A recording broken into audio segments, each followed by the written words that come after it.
उधर जम्मू कश्मीर के गवर्नर सत्यपाल मलिक का कहना है कि वादी में हालात तवक्को से ज्यादा बेहतर हैं।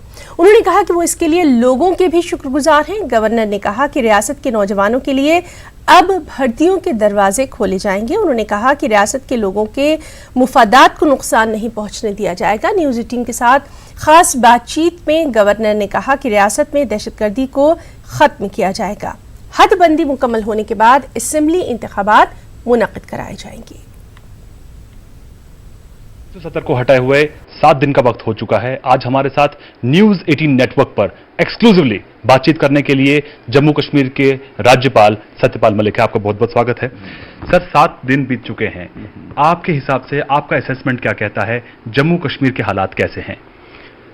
ईश्वर की कृपा से जैसा मैं सोचता था उससे बहुत बेहतर है, क्योंकि पिछले 70 साल में लोगों को बहुत बहकाया गया था और ये बताया गया था पता नहीं 370 क्या चीज है, 370 से आपको क्या फायदे, जबकि फायदे नहीं थे, नुकसान ही थे।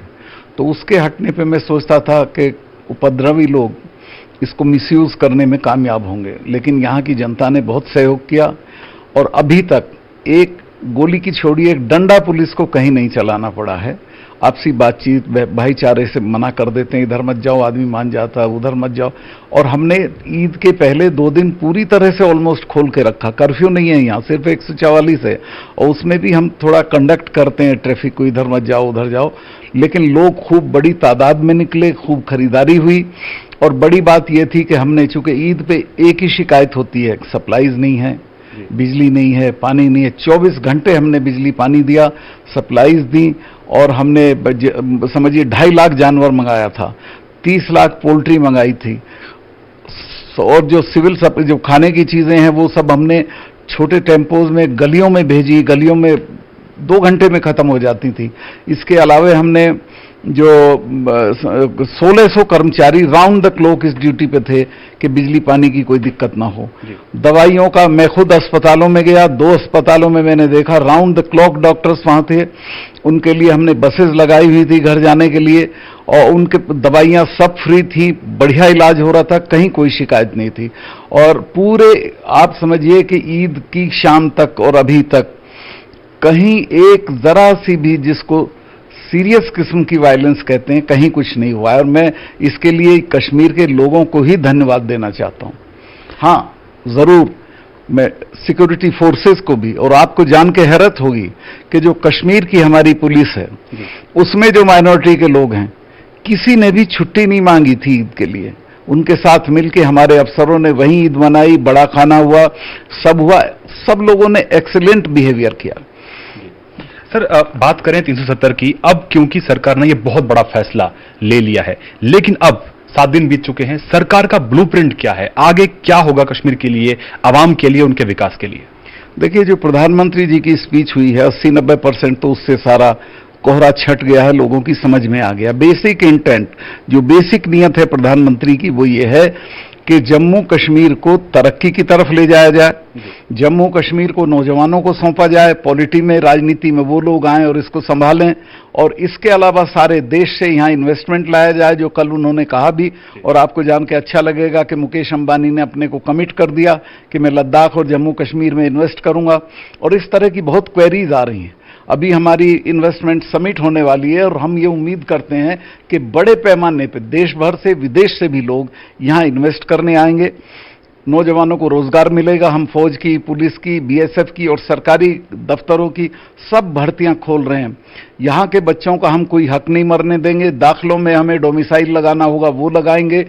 और जितना डेवलपमेंट हमने अदरवाइज भी 1 साल में बहुत किया, इतना जितना 5-5 साल की सरकारों ने नहीं किया। मैंने पिछले 6 महीने में 52 कॉलेज दिए, 50 में अभी देने जा रहा हूं।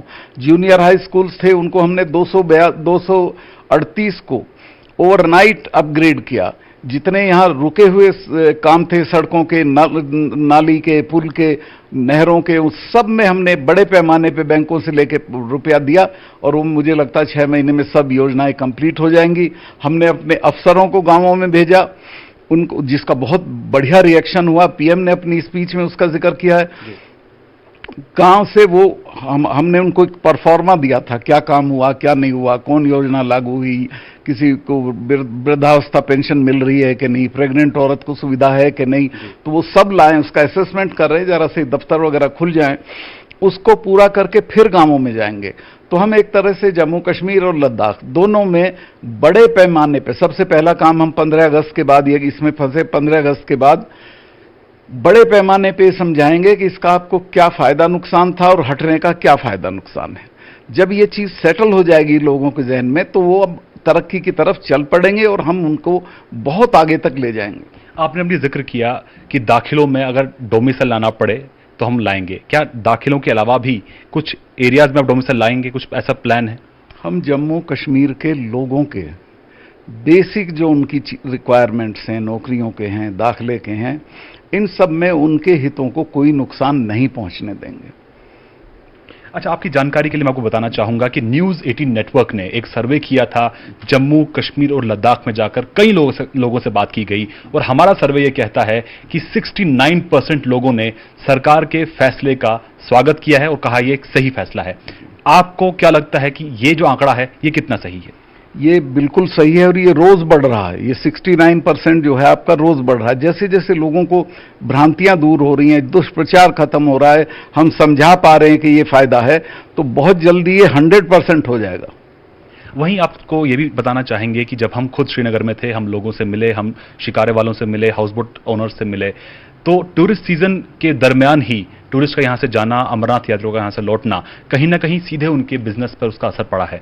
तो क्या सरकार के पास कोई ऐसी योजना है, क्या उनके लिए कोई राहत पैकेज अनाउंस किया जा सकता है? देखिए, इस बार बहुत टूरिस्ट आया था। एक स्थिति ऐसी थी कि गुलमर्ग को 12 बजे बंद करना पड़ता था, इतना आदमी ऊपर पहुंच जाता था, बाकी नीचे रह जाते थे। और यहाँ होटलों में 80 से 100% तक ऑक्यूपेंसी थी। शिकारे वालों का भी यही हाल था। मैं मानता हूं कि उनका बड़ा नुकसान हुआ है और चूंकि मैं सरकार का हिस्सा हूं या कि यहाँ की सरकार हूं, हमने जब, आपको याद होगा जब बाढ़ आई थी तब भी हमने टूरिज्म सेक्टर को राहत दी थी।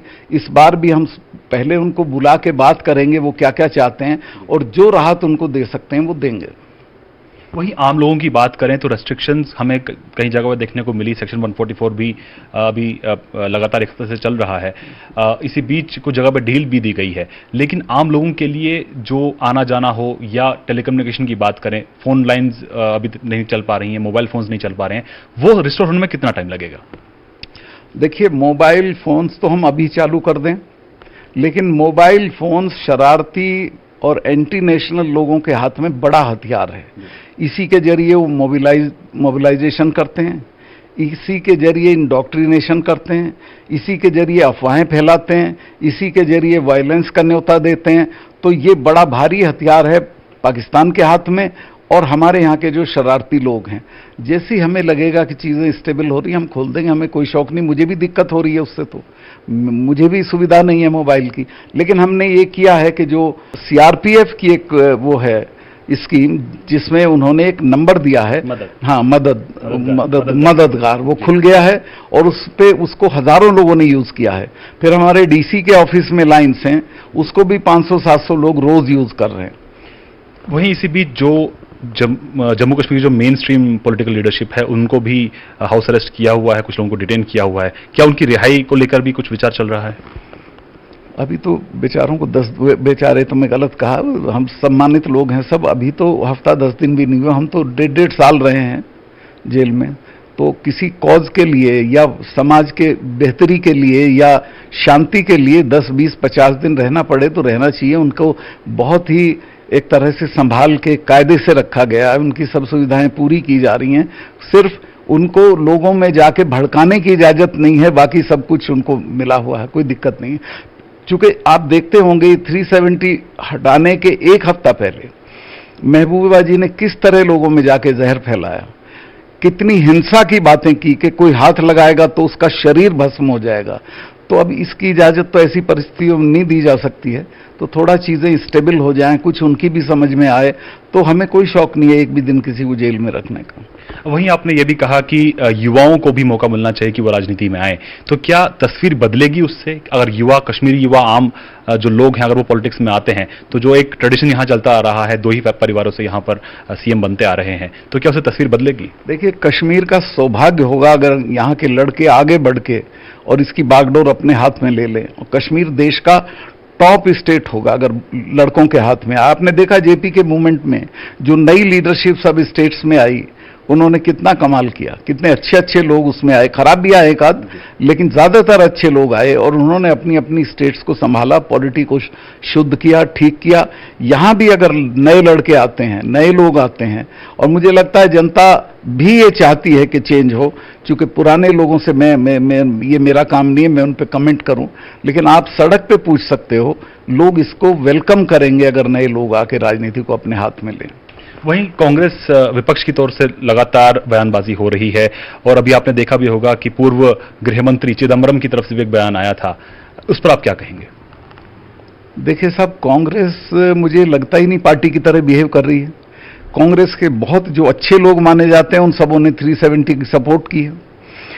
कांग्रेस के जो सदैव कांग्रेस के लिए जो ऐसे लोग हैं जिनके बयानों से कांग्रेस का सत्यानाश होता है, वो हमारा विरोध कर रहे हैं। और कांग्रेस को खुद समझ में नहीं आता क्या करना चाहिए, और वो इस बात से साबित होता है कि जिस दिन इस पे बहस हो रही थी, उनका जो ओपोजिशन का लीडर था, उनकी पार्टी का जो लीडर था हाउस में, उससे उन्होंने भाषण कराया। उसके पास भाषा नहीं थी, ठीक से बोल नहीं पाता है, और उसने इतनी खराब एंटी नेशनल इलॉजिकल बातें की कि कांग्रेस उसी दिन, आप समझ लीजिए, कांग्रेस का सत्यानाश हो गया था। अगर मुझे कैंपेन करना हो कांग्रेस के खिलाफ तो कुछ नहीं कहूंगा, ये कहूंगा ये 370 वाली पार्टी है। और ये अपने राहुल गांधी टेलीफोन पे खेल रहे थे, उनकी मां ने जरूर टोका, लेकिन वो इफेक्टिवली टोकना चाहिए था, उसको शटअप करके बिठाती और फिर खुद बोलती या राहुल बोलते। राहुल को खुद बोलना चाहिए था इस इश्यू पे। उसने समझा कि इतना अनइम्पॉर्टेंट इश्यू है कि वहां से बंगाल से लाके किसी को बुलवा दिया जिसको कोई जानकारी नहीं है इश्यू की, जिसको कोई समझदारी नहीं है कश्मीर के सवाल की। तो वही बात करें पाकिस्तान की, तो पाकिस्तान लगातार भारत के कदम को लेकर बौखलाया हुआ है। तरह तरह के उसने कदम उठाए हैं, राजनयिक संबंध तोड़ने की बात की गई है, ट्रेड रोकने की बात की गई है, ट्रेनें रोकी गई हैं। तो ऐसे में अब एक बार फिर धमकी दे रहा है पाकिस्तान की इस मुद्दे को लेकर वो अंतर्राष्ट्रीय मंच पर जाएगा। देखिए, अंतर्राष्ट्रीय मंच पे उसको कोई सपोर्ट मिली नहीं है। कल मैं उसके फॉरेन मिनिस्टर का बयान सुन रहा था किसी फोरम पे, वो कह रहा था हमें कहीं से कोई मदद नहीं मिली है, कोई हमारे लिए माला लेके नहीं बैठा हुआ है, हमें नए सिरे से जद्दोजहद करनी पड़ेगी, यानी कि यहाँ वायलेंस करानी पड़ेगी, इसको एक इशू बनाना पड़ेगा। तो वो ये समझ लें कि ये 2 महीने पहले का हिंदुस्तान नहीं है, ये बदला हुआ हिंदुस्तान है। वो अगर कोई किसी भी तरह का एडवेंचर बॉर्डर पे करेंगे तो उनको ऐसा पनिशमेंट मिलेगा कि फिर वो कभी सर नहीं उठा पाएंगे। और यहां जो उन्होंने भेज रखे हैं या भेजेंगे, उनके साथ हम बहुत इफेक्टिवली डील करने वाले हैं। 370 हटने के बाद टेररिज्म का यहां कोई फ्यूचर नहीं है, उसको हम डेसिमेट कर देंगे। वही बात करें सीमाओं की, तो क्या सीमाओं पर माहौल शांत है? इस वक्त कोई हलचल दिखाई दे रही है या कोई शेलिंग हो रही है आपको? क्योंकि जेएनके का बहुत सा इलाका आईबी और एलओसी के पास पड़ता है। आईबी नहीं, आर्मी के लोग भी आते हैं, मैं मिलता हूं, बात करता हूं, जानकारी होती है। उनका जो टॉप ब्रास है वो आजकल बॉर्डर पे उसकी बहुत एक्टिविटी देखी गई है, वो घूम रहे हैं सब लोग। वो हाँ, वो सिर्फ अपने सिपाहियों का हौसला बढ़ाने के लिए। लेकिन हम कोई भी चीज रूल आउट नहीं करते हैं, कोई एडवेंचर वो कर सकता है, पर लेकिन हमारी इतनी तैयारी है कि हम उसका सामना करने के लिए नहीं बल्कि अंदर घुस के पनिश करने की हालत में है। वहीं बात करें राज्य में चुनाव की, तो क्योंकि अब एक बड़ा कदम ले लिया है मोदी सरकार ने, तो इसके बाद राज्य में चुनाव कराने के लिए क्या तैयारी है? कब तक ये चुनाव हो पाएंगे? देखिए, अब एक वो कमीशन बनेगा जो डिलिमिटेशन कमीशन के नाम से जाना जाएगा, और सीटों का डिलिमिटेशन होगा। यहां आरक्षण भी नहीं था, वो भी होगा, SC ST का सीटों का। वो सब आइडेंटिफाई होके उसमें जो भी टाइम लगेगा 4-6 महीने, उसके फौरन बाद चुनाव हो जाएंगे। हम चुनाव के पक्ष में हैं, चुनाव के खिलाफ नहीं है। तो ये कह सकते हैं कि चुनाव कराने से पहले जम्मू कश्मीर में डिलिमिटेशन कराना जरूरी है। वो तो होगा ही, वो तो हो गया, वो तो मैंने सेंटर ने कह दिया, बोल दिया है जी। अब वही बात करें सर, अगर 15 अगस्त की, तो 15 अगस्त पर कश्मीर की तस्वीर इस बार क्या होगी? देखिए 15 अगस्त कश्मीर में जैसे मनाया जाता था उसी तरह मनाया जाएगा, बल्कि उससे ज़्यादा जोश से मनाया जाएगा। हम वहीं मनाएंगे जहां पिछले साल मनाया गया था या जहां मनाया जाता रहा है, और उसमें बड़े पैमाने पर शिरकत होगी। सब जगह हमारे सरपंच लोग गांवों में मनाएंगे और हमारे लिए एक त्योहार, एक उत्सव के तौर पे हम इसको मनाएंगे। ईद 2.5 दिन चलती है, तो अभी ईद चल रही है। मैं आपके माध्यम से जम्मू कश्मीर, लद्दाख, कारगिल, सब जगह के जो बिलीवर्स हैं, जो अल्लाह को मानने वाले लोग हैं, जो मुसलमान भाई हैं, उन सबों को ईद की मुबारकबाद देना चाहता हूं और फिर उनसे रिक्वेस्ट करता हूं कि वो यकीन लाएं भारत की सरकार में और शांतिपूर्वक ईद मनाएं अपने पड़ोसियों के साथ। हमसे बात करने के लिए बहुत बहुत शुक्रिया। तो ये थे जम्मू कश्मीर के राज्यपाल सत्यपाल मलिक। कैमरामैन अयूब के साथ शैलेंद्र बांगू, न्यूज़ 18 नेटवर्क, श्रीनगर। रुक जाएंगे एक ब्रेक के लिए।